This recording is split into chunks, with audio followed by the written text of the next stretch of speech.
Hello, everyone, to the studios of the Crucified Life Ministry. Well, don't tell my wife, but I've been thinking really deeply this weekend. Usually nothing really good comes from that. But here's what I've been thinking about. What is truth? What does it mean that my truth is not your truth? For thousands of years, people have been asking the same question. What is truth? The philosophers eventually come to this theory of my truth is not your truth. The philosophers sat around in ancient Greece and they debated this question day after day, week after week, year after year. And guess what? Epic failure. They never come up with the answer of what is truth. Well, guess what? Thousands of years later, today, 2016, people are still asking the same question. What is truth? Today, I think we can actually unravel that question for most people. So stick with me for a minute. Today, the humanists and the evolutionists say that there is no universal, absolute moral law that applies to all people for all time and in all places.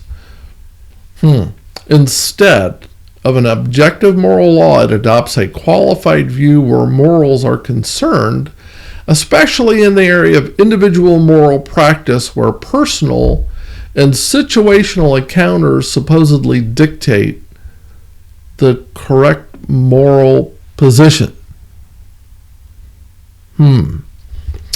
That's interesting. What does that really mean? Well, summing up the relative moral philosophy, Nietzsche wrote, "You have your way, I have my way. As for the right way, it doesn't exist."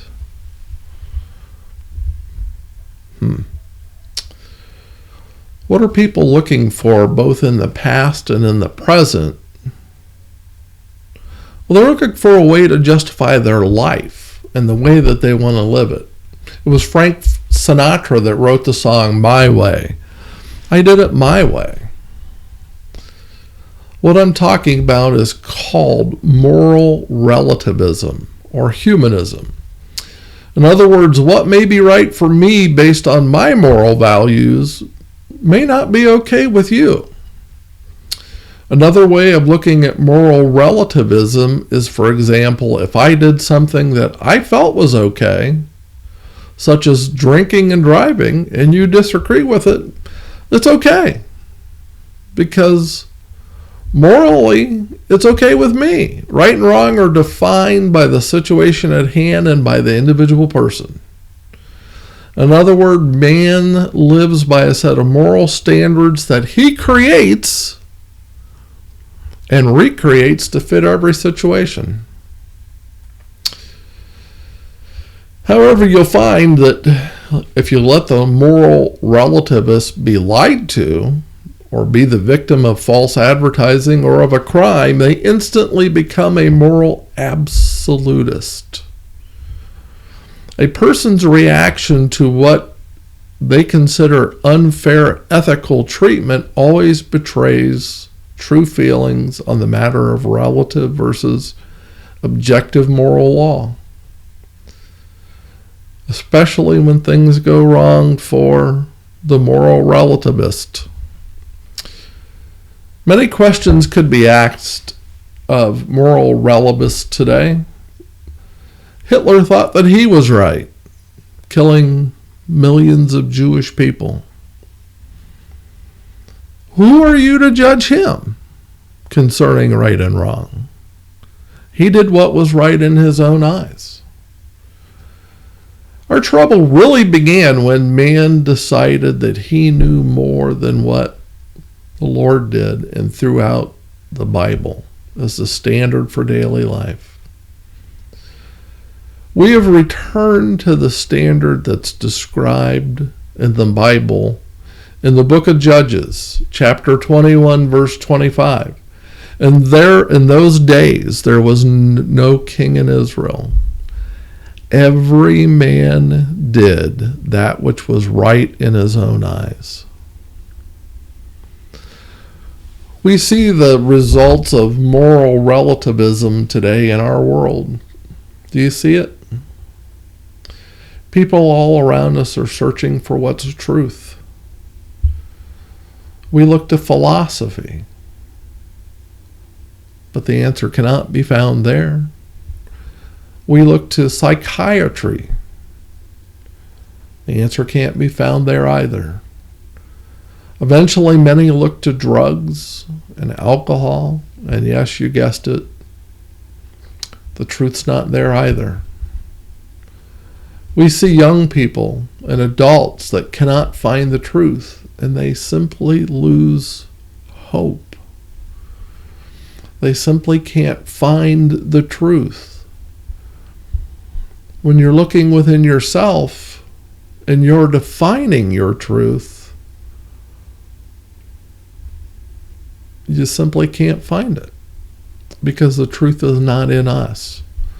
The end result many times is drug disobedience, in some cases, sadly, suicide. Why?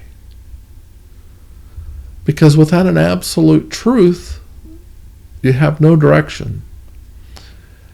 Absolutists, such as Christians, believe that we have a moral absolute. Or our moral absolute is Jesus Christ, which is the ultimate source of morality. Jesus said in John chapter 14, verse 6, I am the way, the truth, and the life. No man cometh unto the Father but by me. What the world needs today is to return to the blessed old book, the Bible. The Bible would do more to change society than any program the government can start. It says in John chapter 17, verse 17, sanctify them through thy truth.